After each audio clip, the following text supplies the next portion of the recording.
Good morning बच्चों। मनु के विचारों को अपन आगे बढ़ाते हुए मनु के अनुसार दंड का क्या महत्व है, जैसा कि अपन कल देख चुके।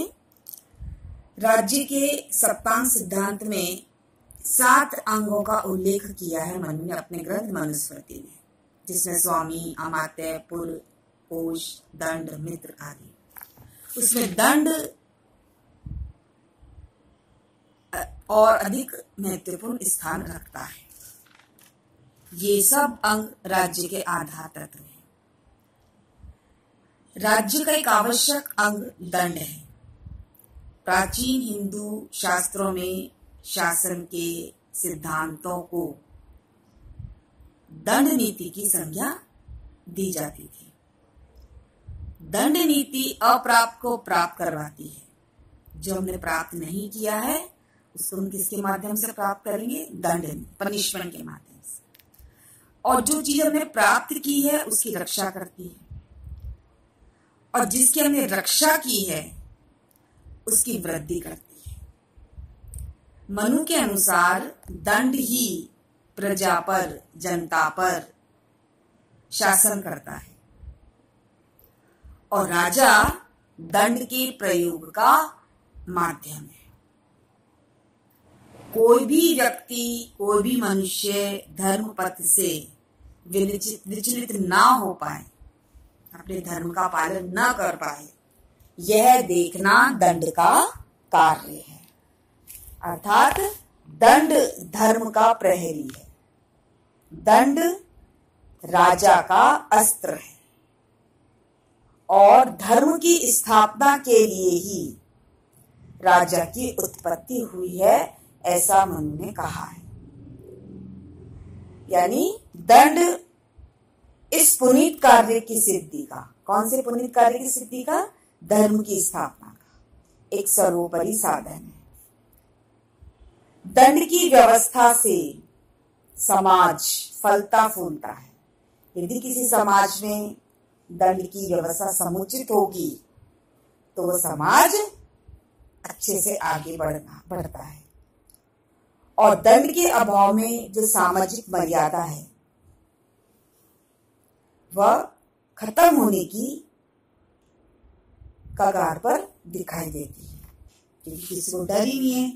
कोई गलत काम भी करेगा, उसको दंड नहीं मिलेगा तो वो समाज अस्त व्यस्त हो जाएगा, समाज की मर्यादा बिल्कुल समाप्त हो जाएगी। इसलिए दंड एक आवश्यक चीज है धर्म के प्रहरी के रूप में। दंड धारण करने का अधिकारी वही है जो सत्यवादी, जो हमेशा सत्य बोलता हो, जो संरक्षक है, जो बुद्धिमान है, और जो धर्म, अर्थ और काम के गूढ़ रहस्य का ज्ञाता हो, जिनके बारे में अच्छी जानकारी रखता हो, जो विद्वान हो। तो इस प्रकार दंड नीति धर्म का एक ही अंग है, जो सर्वोपरि कानून भी है। तो राजा का क्या कर्तव्य बनता है कि वह कानून का अनुसरण करे, अर्थात दंड नीति का पालन करना, जो धर्म के निर्देशन में कार्य करती है। यद्यपि दंड नीति का निर्माण का काम राजा का नहीं है। दंड तो ऋषियों और मनीषियों का काम है। यदि राजा दंड नीति के अनुशासन में रहेगा तो वह कभी भी क्या नहीं बन सकता? स्वेच्छाचारी नहीं बन सकता। तो इस प्रकार दंड वह शक्ति है जो मनुष्य को कर्तव्य पालन के लिए विवश करके समाज में शांति बनाए रखती है, व्यवस्था बनाए रखती है, और सभी लोगों में एक अनुशासन की भावना उत्पन्न करती है। हम यहाँ पर आधुनिक पाश्चात्य राजनीतिक चिंतन के संदर्भ में यह कह सकते हैं कि मनु बल प्रयोग को राज्य का आधार मानते हैं। राज्य का आधार क्या है? बल प्रयोग है।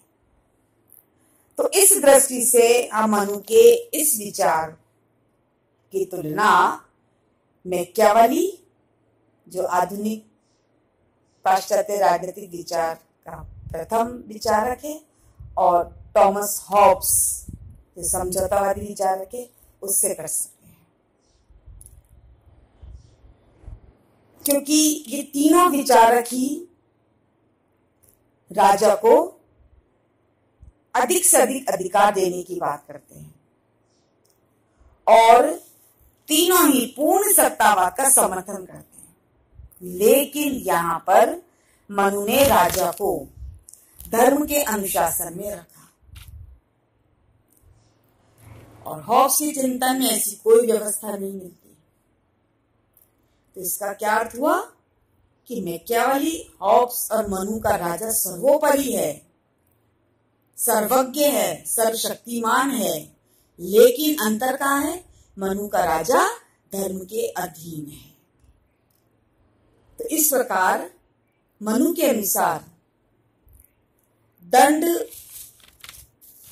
का जो सिद्धांत है वह व्यवस्था को बनाए रखने में अधिक महत्वपूर्ण है। इन विचारों के साथ अपन जो मनु ने मंत्री परिषद के संगठन और उनके कार्यों का उल्लेख किया है उसकी भी चर्चा कर लेते हैं। मनु के अनुसार राजनीतिक संगठन में मंत्री परिषद का, मिनिस्ट्री ऑफ काउंसिल का विशेष महत्व है। मनु संपूर्ण सामाजिक संगठन का आधार किसको मानते हैं? वर्ण व्यवस्था को। और इस वर्ण व्यवस्था में ब्राह्मण, क्षत्रिय, वैश्य और शूद्र, इन 4 वर्णों का समावेश है। ब्राह्मण बौद्धिक शक्ति के लिए, क्षत्रिय सैनिक शक्ति के लिए, वैश्य आर्थिक यानी उद्योग और व्यापार के प्रतिनिधि के रूप में, और शूद्र जो है उनका कार्य सबकी सेवा करना है। मनु ने राजपद के लिए, जो राजा का पद है, उसके लिए क्षत्रिय को उपयुक्त माना है, क्योंकि मनु के अनुसार दंड के प्रयोग की योग्यता उससे बढ़कर और कोई नहीं कर सकता, और राज्य के 7 अंगों में पहला अंग भी स्वामी का है, इसलिए यह स्थान क्षत्रिय के लिए सुरक्षित है। राजा कौन हुआ? क्षत्रिय हुआ। सप्तांग सिद्धांत का जो दूसरा अंग उसने बताया, अमात्य, मंत्री, है ना, यह स्थान ब्राह्मण को दिया गया। जो समाज का ब्राह्मण वर्ग है उनको मंत्री बनाया जाना निश्चित किया। राजा के ऊपर कोई सार्वभौम सत्ता नहीं है, परंतु राजा को किसके अधीन रखा? मनु ने धर्म के अधीन रखा, है ना। लेकिन जिसका नेता वह स्वयं नहीं है, वो तो केवल उसकी रक्षा करे। राजा को वेद शास्त्रों का ज्ञाता होना चाहिए ताकि उसे धर्म का सम्यक ज्ञान भी प्राप्त हो, और धर्म के अनुसार मनुस्मृति में राजा के कर्तव्य भी निर्धारित करने की स्पष्ट बात की है कि लगातार राजा को अपने मंत्रियों से, जो ब्राह्मण वर्ग के हैं, उनसे मंत्रणा करनी चाहिए। मंत्रणा से मतलब विचार करना चाहिए, डिस्कशन करना चाहिए राजकार्य के संबंध में। और प्रातः काल उठकर, यानी राजा जब सुबह उठेगा तो राजाओं को विद्याओं की ज्ञाता ब्राह्मण की आराधना, पूजा करनी चाहिए और उसके अनुशासन को स्वीकार करना, जैसा ब्राह्मण कहे उसके अनुसार उसको अपना कार्य निश्चित करना चाहिए, दिनचर्या निश्चित करनी चाहिए। धर्म के विषय में मंत्रणा करने की सलाह राजा को दी, और वह प्रधानमंत्री, प्राइम मिनिस्टर। चूंकि मंत्रणा का क्षेत्र बहुत विस्तृत हो, तो राज्य का कार्य क्षेत्र भी बहुत अधिक विस्तृत है। अतः प्रधानमंत्री के साथ साथ अन्य मंत्रियों की नियुक्ति पर भी उसने आवश्यकता के अनुसार बल दिया है, और जिससे किसकी रचना हुई? मंत्री परिषद की, एक काउंसिल बनी। फिर उसने मंत्री परिषद की रचना के साथ साथ इनकी संख्या का भी वर्णन करा।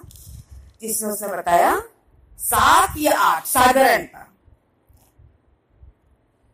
सचिव रखने की सलाह दी, परंतु इस संबंध में उसने कोई कठोर नियम नहीं बताए। आवश्यकता के अनुसार इन संख्या में राजा अपनी संख्या को कम या अधिक कर सकता है, और संपूर्ण राजनीतिक व्यवस्था का जो उद्देश्य है वह प्रजा का कल्याण करना है। इस उद्देश्य के लिए उत्तम मंत्रणा जरूरी है, और ऐसे मंत्रियों को नियुक्त करने की सलाह मनु ने दी है जिसमें जिनके पूर्वज गुप्तचर कार्य करते आए हैं। कौन से व्यक्ति मंत्री बनेंगे? जिनके पूर्वज गुप्तचर कार्य करते आए हैं, क्योंकि उसका मानना है ऐसे व्यक्ति अपना कार्य कुशलता पूर्वक कर सकेंगे। और इसी के क्रम में मंत्री परिषद के सदस्यों को शास्त्रों का भी सही ज्ञान होना चाहिए। शास्त्रों के ज्ञान के साथ साथ उसे धर्मशास्त्र, अर्थशास्त्र और कामशास्त्र तीनों में पारंगत होने की बात भी की है। शास्त्रों के ज्ञान के साथ साथ दृढ़ चरित्र के साथ साथ धैर्य भी एक आवश्यक गुण है, जिससे मनुष्य संकट के समय भी विचलित ना हो पाए। यदि राज्य पर किसी प्रकार का संकट उत्पन्न हो जाता है तो वो मंत्री अपना धैर्य नहीं खो पाए, तभी वो राज्य का आसानी से कार्य कर सकता है। मंत्री को धैर्यवान और शौर्यवान होना आवश्यक है। मंत्रियों की नियुक्ति के लिए उनका सबसे महत्वपूर्ण आदेश ये है कि मंत्री परिरक्षित होना चाहिए, अर्थात वह व्यक्ति जो परीक्षा में खरा उतरे उसे ही मंत्री पद पर नियुक्त किया जाना चाहिए। एग्जाम पास जो व्यक्ति करेगा उसको मंत्री का पद मिलना चाहिए, ऐसा मनु ने कहा है।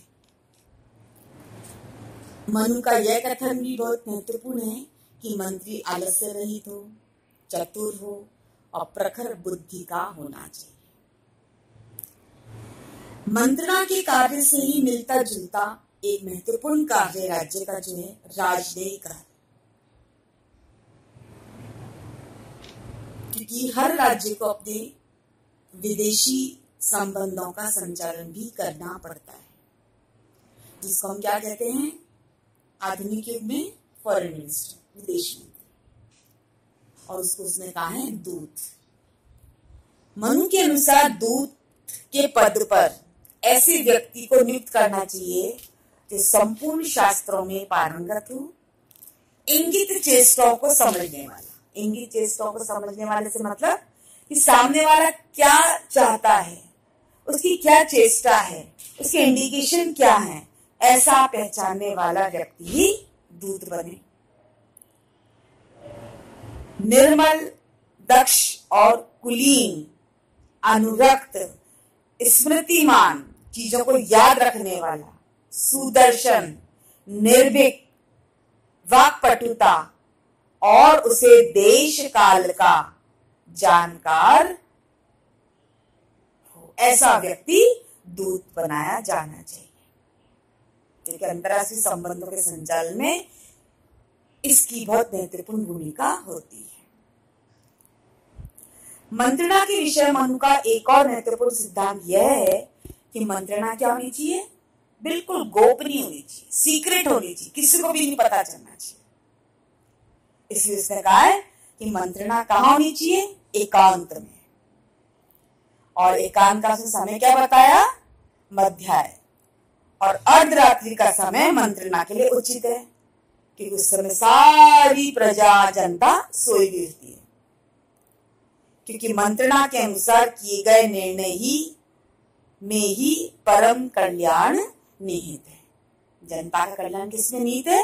यदि जो भी डिस्कशन किए हुए हो, विचार किया हुआ हो, वो बिल्कुल सही होनी चाहिए। यदि मंत्रणा का रहस्य खुल जाए तो राज्य का विनाश संभव है। इसके विपरीत जो राजा मंत्र के रहस्य की रक्षा करता है, यानी राजा को क्या करना चाहिए, मंत्रियों से भी डिस्कशन के बाद अपनी बात को गोपनीय रखना चाहिए, तो वह धन संपन्नता की कमी के उपरांत भी पृथ्वी का भोग करने में समर्थ होता है।